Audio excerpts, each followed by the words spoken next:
Saya dari Balai Besar Veteriner dan Pasar seperti yang saya sampaikan tadi. Jadi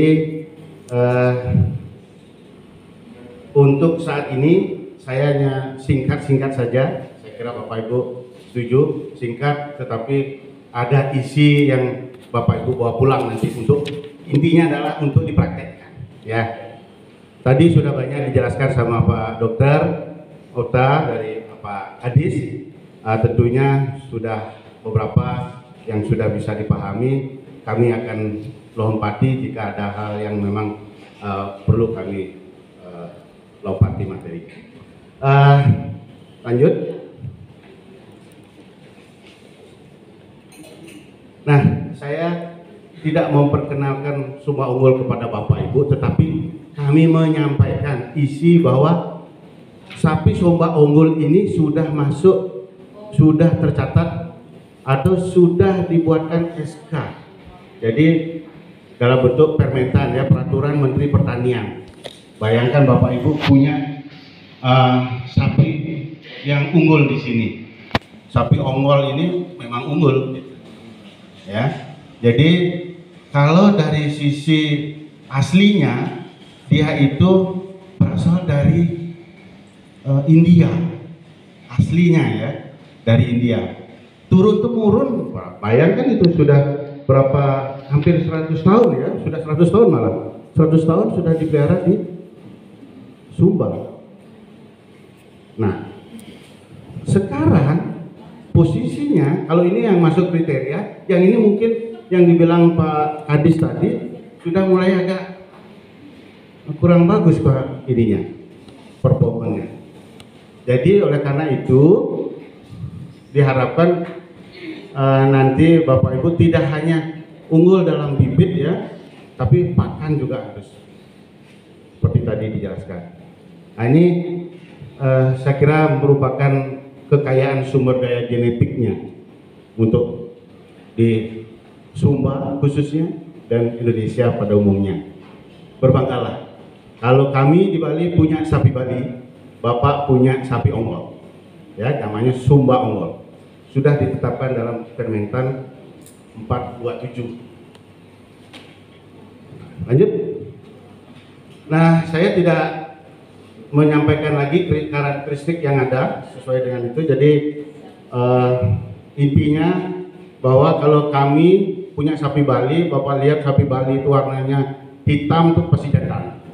Kalau warnanya merah itu betina. Ya merah bata itu betina. Kalau berbalik itu artinya ada kelainan genetik, sudah akhir, tidak boleh.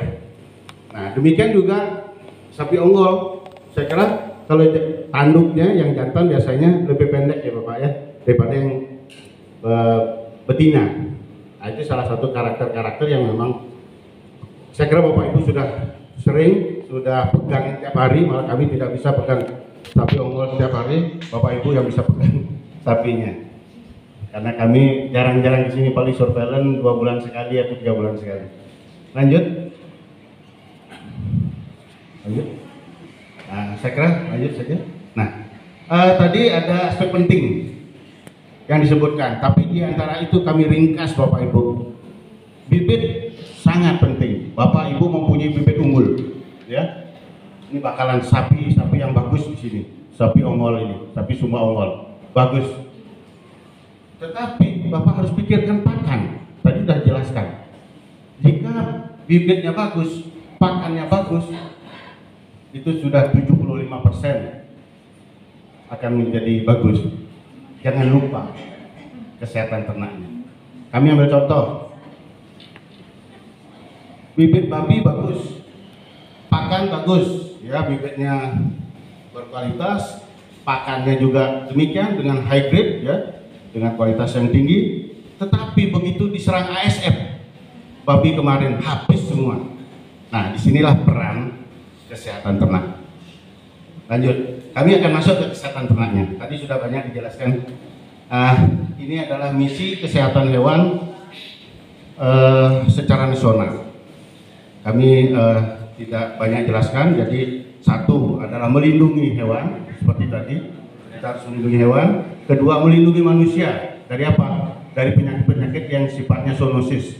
Penyakit zoonosis itu adalah penyakit yang menular dari hewan ke manusia.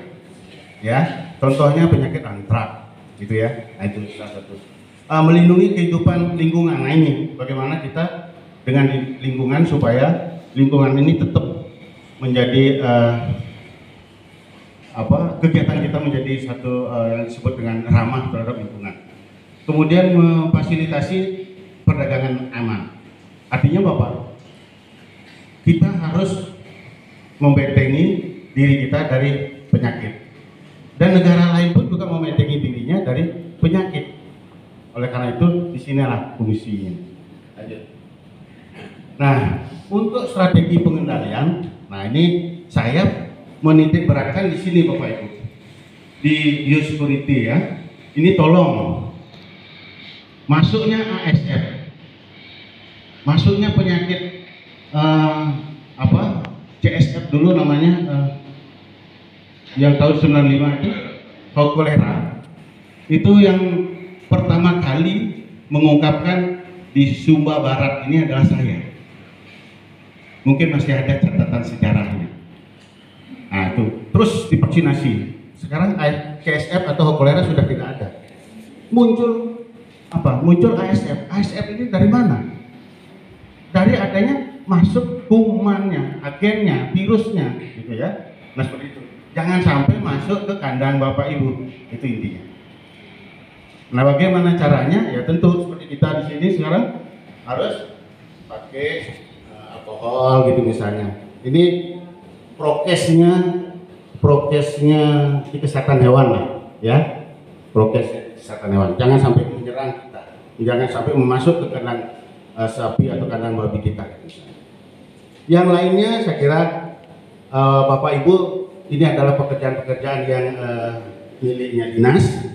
Yang nanti jika ada Bapak Ibu yang menemukan sapi dalam kondisi tidak seperti biasanya, nafsu makan turun, kemudian lemah atau mengeluarkan tanda-tanda yang lain gitu ya, segera melapor, itu kuncinya.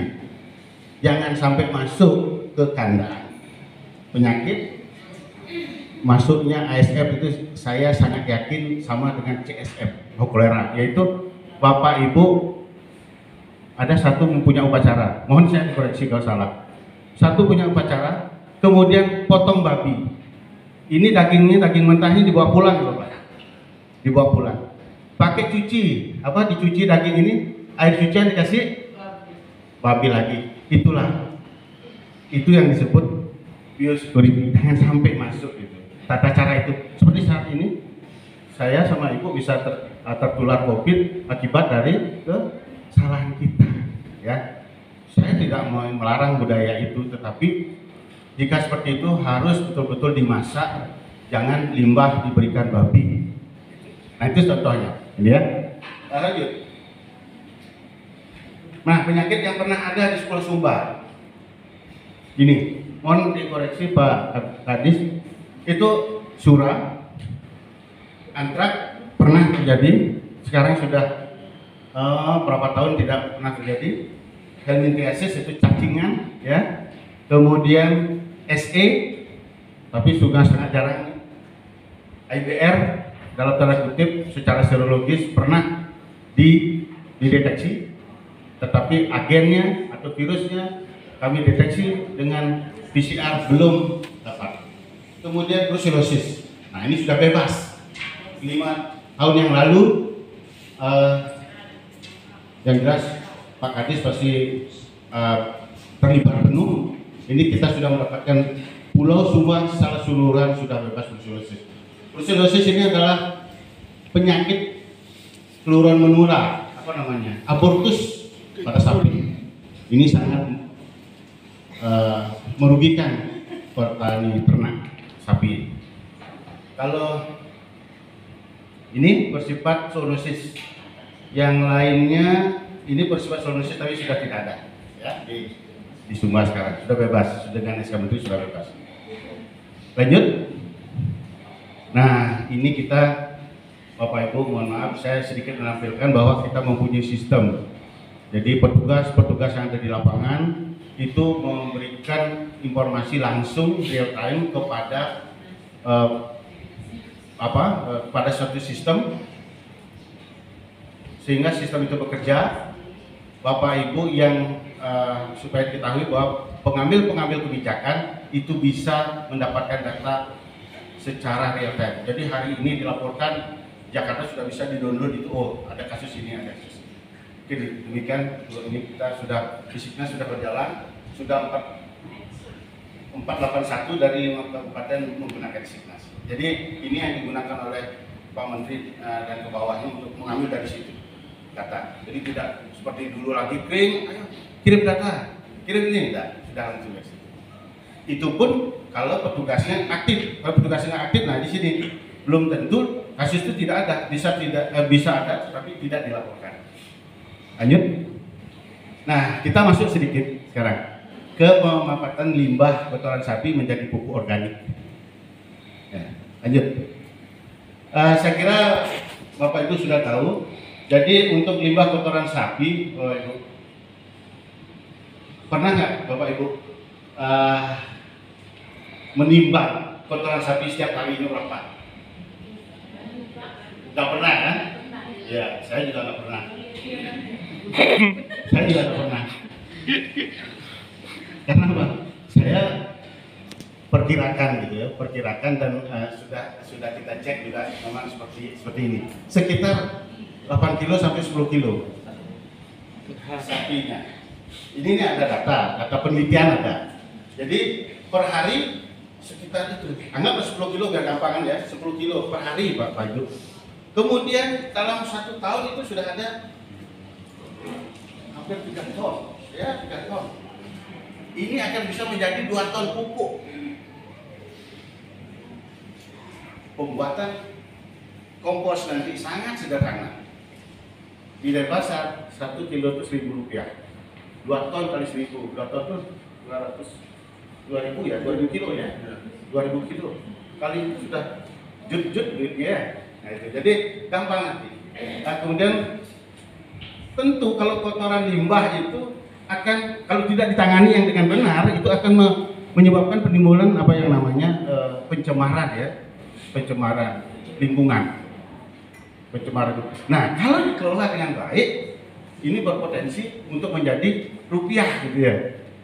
Berpotensi menjadi rupiah, tapi kalau terbengkalai begitu saja, dia akan mencemari lingkungan, tidak menjadi rupiah. Tapi kalau disentuh sedikit, dikelola sedikit, dia akan menjadi rupiah. Akan bermanfaat untuk kita. Lanjut.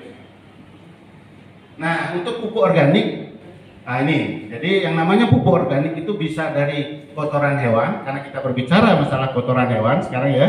Kemudian bisa juga dari tumbuhan, kemudian atau limbah-limbah yang lain. Misalnya limbah-limbah wortel, sayur-sayuran itu bisa digunakan.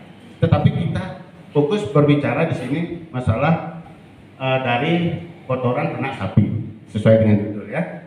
Nah, ini bisa berupa padat, bisa cair, bisa. Kalau yang cair ini biasanya lebih banyak limbah dari air kencingnya sapi. Tapi kita bicara yang padat dari hasil kalkulasi tadi. Kemudian ini bisa ditambahkan dengan macam-macam ini. Mau Bapak Ibu tambahkan dedak, mau kan tambahkan ya tadi sisa-sisa sayur gitu, itu bisa. Dan harus bermanfaat. Kalau tidak bermanfaat, itu tidak masuk di dalam permentan ini. Lanjut. Nah, standar pupuk organik ada, Bapak Ibu bisa dilihat di permentan ini. Itu standarnya ini, yang rasio C dan N. Saya tidak menjelaskan itu lagi, tetapi bagaimana caranya untuk mendapatkan ini sesuai dengan artinya mendapatkan pupuk yang berkualitas dengan cara sederhana, tetapi dia berkualitas, yaitu dengan menggunakan proses fermentasi ya. Proses fermentasi itu bagaimana? Proses dengan menggunakan beberapa struktur bakteri fermentasi yang dieramkan. Ya, dieramkan di sini ya Pak ya. Dieramkan. Nah, itu nanti saya akan berikan videonya, sangat sederhana, tapi sudah bisa masuk di dalam kategori pupuk organik. Lanjut. Nah, keunggulan dari pupuk organik seperti tadi ya, bisa mengurangi pencemaran, kemudian meningkatkan kesuburan tanah. Kalau tanahnya subur, otomatis tanaman pertanian menjadi ya, subur. Kalau dia berbuah, berbuahnya bagus, kualitasnya bagus. Kalau dia sayuran, sayurannya jadi bagus ya. Tanpa harus menyentuh pupuk anorganik ya. Kemudian tentunya kalau sudah produksinya bagus tanaman, nah ini akhir-akhir di ujung-ujungnya ini UUD, ujung-ujungnya duit. Jadi Bapak Ibu pendapatan bisa menjadi meningkat ya. Lanjut. Nah ini pembuatan pupuk organik. Kalau pembuatan pupuk organik itu bisa ditambahkan ini feses ya, kotoran tai sapi yang sudah agak kering-kering sedikit, kemudian ditambahkan sekam, dedak dan sebagainya, nanti dikasih fermentasinya. Jadi fermentor apa namanya? Bakteri starter yang disebut dengan E4. Lanjut. Nah, ini resep yang pernah saya gunakan. Ini cukup berhasil dengan baik. Dan saya tidak mau beli pupuk lagi tanaman di rumah, saya pakai pupuk buatan sendiri karena di kantor kami pupuknya cukup banyak, artinya bahan bakunya banyak, tai sapi banyak gitu ya, kotoran sapi banyak. Jadi Bu Ulan ini senyum-senyum gitu karena saya buat gitu ya, buat sendiri. Jadi nanti Bu Ulan tahu hijau royo-royo sama dengan Bapak Ibu hijau bajunya ini, hijau royo-royo betul tanaman saya. Jadi ininya komposisinya, resepnya itu adalah feses atau kotoran sapi 300 kilo. Saya pakai ambil yang contoh ya. Kemudian molase itu tetes tebu. Bapak Ibu bisa beli ini murah. Ini sekitar 20.000 di 1 liter. Ini hanya menggunakan 10 sendok makan. Ya, 10 sendok makan. Ini 1 liter itu 20.000. Murah kan? Kalau 10 sendok makan. Sudah nanti akan jadi 300 kilo. Kemudian tambahkan air kencing 1 liter. Mohon maaf, kalau misalnya tidak bisa air kencingnya hewan, mohon maaf, tidak bermaksud ini ya. Air kencing ibu bapak bisa, ya. Air kencing ibu bapak bisa ya. Jangan bawa kemana-mana ya. Jadi bisa digunakan. Ya. Kalau sapi bapak ibu kalau mau kencing mengatakan saya mau kencing kan enggak kan? Nah kan terlambat. Oleh karena itu kalau kita kan pasti tahu setiap pagi ya, gitu ya. Jadi bisa ya. Nah kemudian E4. E4 ini adalah bakteri fermentasi.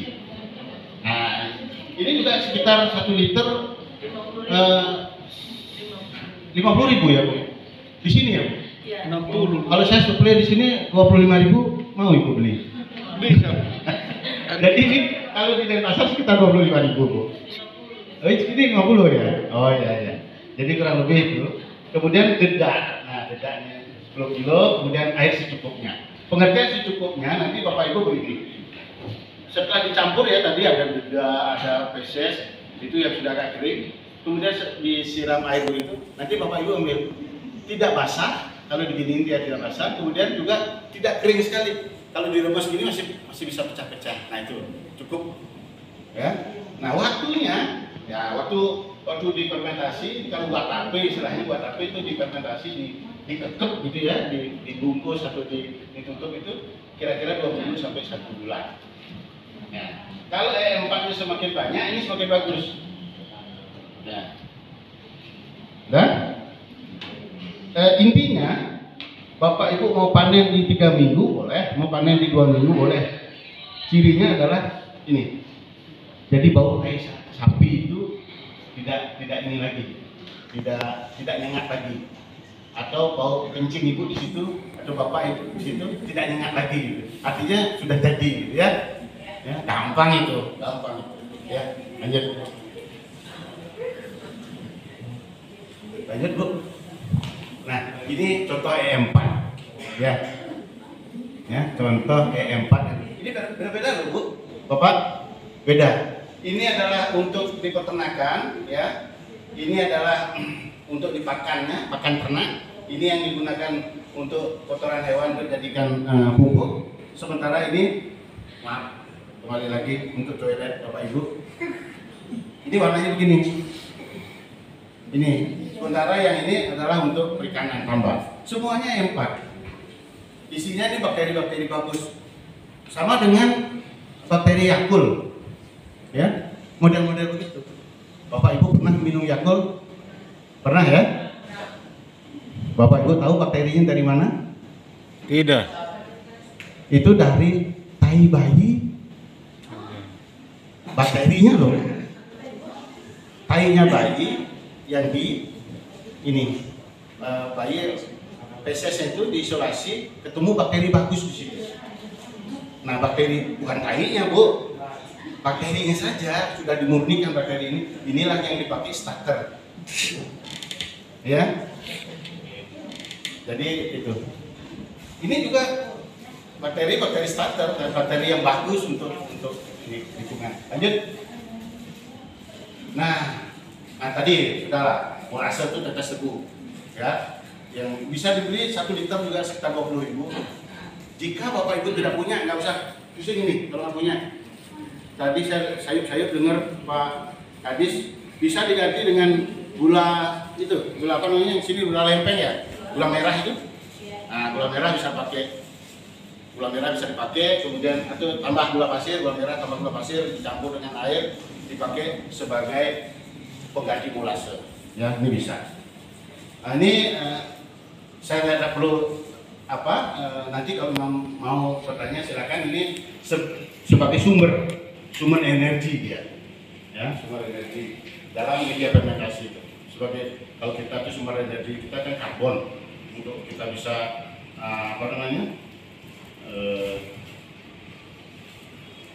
memecah karbohidrat kita menjadi energi. Ini saya kira sudah saya jelaskan, ini singkat tapi mudah-mudahan bisa dipahami. Lanjut. Nah, singkat, mudah-mudahan. Pertanyaan saya kira-kira bahannya Bapak Ibu apa untuk membuat kompos, untuk membuat pembuatan pupuk organik dari limbah kotoran sapi. Yang harus sudah pertama ada kotoran sapi. Lain lagi. Yang bisa lengkap dapat bonus pulsa 50.000. Ayo siapa? Tapi nanti bonusnya ke panitia minta juga ke saya. Silakan. Yang ayo, apa Pak? Mari, katanya kita ungkapkan, Pak. Ibu silakan. Lagi? Ya, lagi? Air kecil ya, lagi? Yang paling besar air kecil ya. Lagi? Sedikit? Nah, terus apa lagi?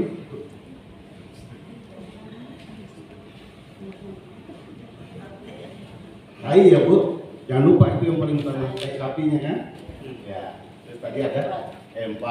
Nah, terus apa yang tadi? Yang bisa lempeng-lempeng bisa bilang? Gula aren bisa gunakan. Saya kira sudah 90% benar. Kalau misalnya 50% ya saya kasih pulsa, karena sudah 90% benar, saya kasih pulsa. Artinya saya ngomong tidak ngantuk. Ya, saya kira itu mungkin dari saya. Silakan Ibu nanti minta ke panitia, bisik-bisik jangan ke saya. Itu nanti 50.000 ya. Makasih. Demikian Pak Kadis. Baik, terima kasih Bapak atas materinya yang luar biasa.